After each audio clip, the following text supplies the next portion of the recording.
नमस्कार, कैसे हैं आप लोग। उम्मीद करता हूं कि आप लोग बहुत बेहतर होंगे। जैसा कि आपको पता है कि आरआरबी एनटीपीसी सीबीटी 1 की जो आंसर की है वो आपकी आउट हो चुकी है। आप सभी एस्पिरेंट ने अपने जो मार्क्स हैं वो चेक कर लिए होंगे। आपका कितना क्या स्कोर बनना है कमेंट बॉक्स में जरूर कमेंट करके बताइए। बाकी मैंने अपने चैनल पे पोल भी करा रखा है, तो उस पोल में भी आप पार्टिसिपेट करिए। इससे क्या है कि हम कट ऑफ का एग्जैक्ट जो एनालिसिस है वो कर पाएंगे। यहाँ पे हमारे पास आंसर की आने के बाद 4 लाख प्लस एस्पिरेंट का डाटा आ चुका है और इस डाटा के बेस पे जो जोन वाइज आपकी कट ऑफ है उसका एक ओवरऑल जो एनालिसिस है वो मैं करने वाला हूं। तो जोन वाइज कट ऑफ कितनी किया जा सकती है, किस रेंज में जा सकती है, इसका एक रफली आइडिया आपको इस वीडियो में मिलेगा।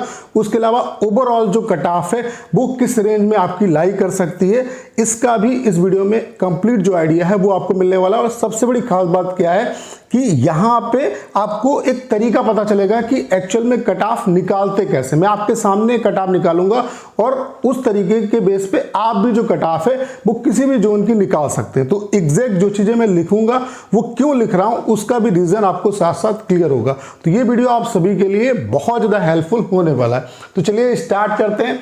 अगर यहां पे हम बात करें रेंज वाइज स्कोर की, तो आप देख सकते हैं कि स्टूडेंट ने किस तरीके से स्कोर किया है। इससे आपको यह भी आइडिया लगेगा कि एक्चुअल में पेपर का लेवल क्या रहा। जो ओवरऑल पेपर है उसका लेवल काफी ठीक ठाक रहा है। तो यहां पे आप देख सकते हैं 90 या उससे ऊपर स्कोर करने वाले एक भी एस्पिरेंट नहीं है। 85 या उससे ऊपर स्कोर करने वाले 73 एस्पिरेंट है। कैटेगरी वाइज आप डाटा ये देख सकते हैं। उसके अलावा 80 या उससे ऊपर स्कोर करने वाले 1338 एस्पिरेंट है। 75 या उससे ऊपर स्कोर करने वाले 8674 एस्पिरेंट है। 70 या उससे ऊपर स्कोर करने वाले आपके 29,408 एस्पिरेंट है। उसके अलावा 65 या उससे ऊपर स्कोर करने वाले आपके 64,175 एस्पिरेंट है।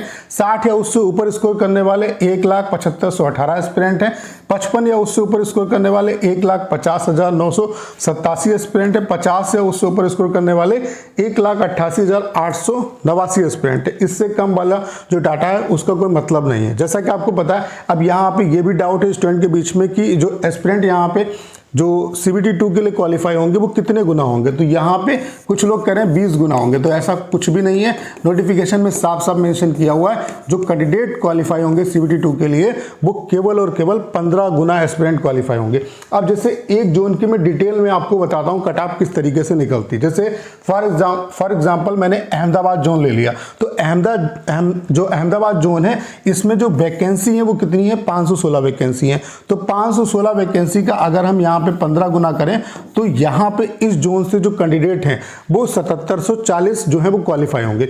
तो हमें ये देखना है अब अहमदाबाद जोन का ये डाटा है कि अहमदाबाद जोन में स्टूडेंट ने किस रेंज में स्कोर किया है। तो अहमदाबाद जोन में देखो कि 7740 की जो है वो डाटा किस रेंज में लाई कर रहा है। उस रेंज में यूआर, ओबीसी और ईडब्ल्यूएस की जो कट ऑफ है वो लाई करेगी और उससे कम आपकी एससी और एसटी की कट ऑफ जाएगी। उसके अलावा अभी आपको पता है कि ये मतलब 4 लाख एस्पिरेंट का डाटा है। तो यहाँ पे क्या है कि अभी जब और डाटा, चूंकि जो एस्पिरेंट जिन्होंने एग्जाम दिया है वो काफी ज्यादा है, तो यहाँ पे थोड़ा बहुत मल्टीप्लिकेशन फैक्टर भी काम करेगा। तो यहाँ पे अगर आप देखो तो 70 या उससे ऊपर स्कोर करने वाले 3559 एस्पिरेंट है। 65 या उससे ऊपर स्कोर करने वाले आपके 7915 एस्पिरेंट है। तो आप देख सकते हैं जो आपका ये जो हमें बच्चे चाहिए 7740, ये 70 से 65 से 70 के बीच में आपके लाई करते हैं। तो यहां से आपको एग्जैक्ट समझ में आ जाना चाहिए जो कट ऑफ है अहमदाबाद जोन की यूआर, ओबीसी और ईडब्ल्यूएस की वो इस रेंज में आपकी लाई करेगी। यानी कि 65 या उससे ऊपर आपकी कट ऑफ रह सकती है, वो 66 जा सकती है, 67 जा सकती है।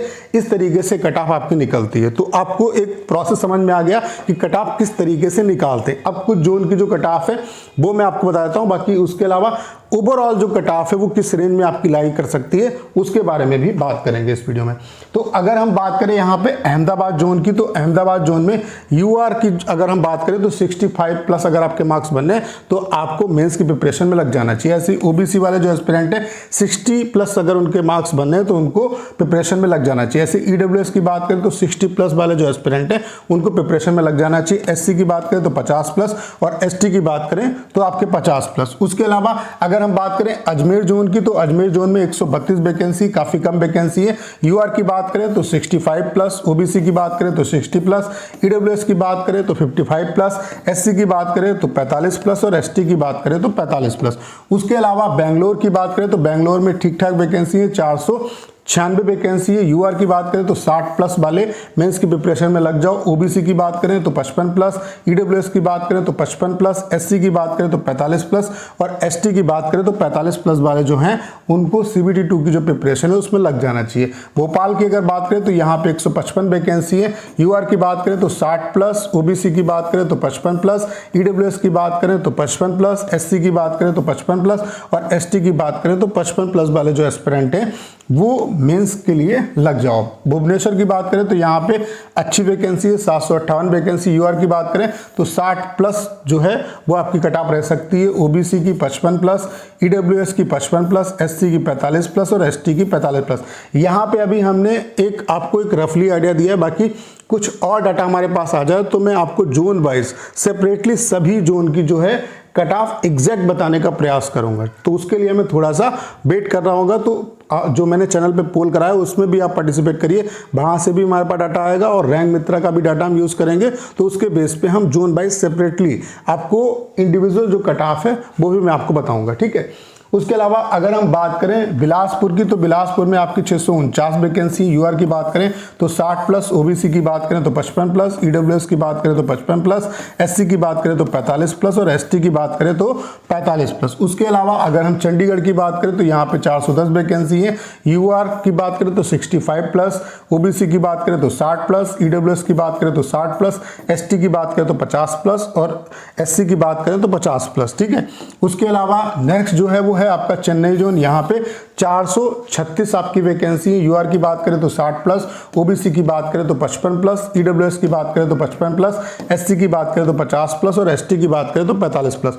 तो यहाँ से आपने एक चीज ये भी देखी होगी कि जो कट ऑफ है वो 65 प्लस और उसके अलावा 60 इसी के आसपास रह रही है, ठीक है। तो ओवरऑल अगर मैं आपको कट ऑफ की रेंज बताऊं जो सभी जोन पे इंप्लीमेंट होती है और अगर आपके उस रेंज में मार्क्स आ रहे हैं, देखो जहां पे वैकेंसी ज़्यादा है उसके अलावा जहां पे वैकेंसी कम है तो इसमें थोड़ा बहुत कट ऑफ का वेरिएशन आएगा। उसके अलावा जोन जो है वो भी एक इंपॉर्टेंट रोल प्ले करता है, ठीक है। तो मिनिमम और मैक्सिमम दोनों के बीच की अगर हम रेंज बताएं तो ओवरऑल इस रेंज में सभी आ जाएंगे। कैटेगरी वाइज आप देख लो, जैसे कि अगर हम यूआर की बात करें तो जो आपकी कट ऑफ है यहाँ पे आपके जो ग्रीन जोन है, रेड जोन सारे आ जाएंगे। मतलब वो जोन जहाँ पे कट ऑफ कम जाएगी वो आप ये वाला पोर्शन समझ सकते हो और वो जोन जहाँ पे कट ऑफ मैक्सिमम जाएगी वो ये समझ सकते हो। तो यूआर की जो कट ऑफ है वो 60 से 70 की रेंज में आपकी लाई कर सकती है, ठीक है। वो वेरी करेगी अलग अलग, ठीक है। ओबीसी की बात करें तो 55 से 65 के बीच में लाई करेगी।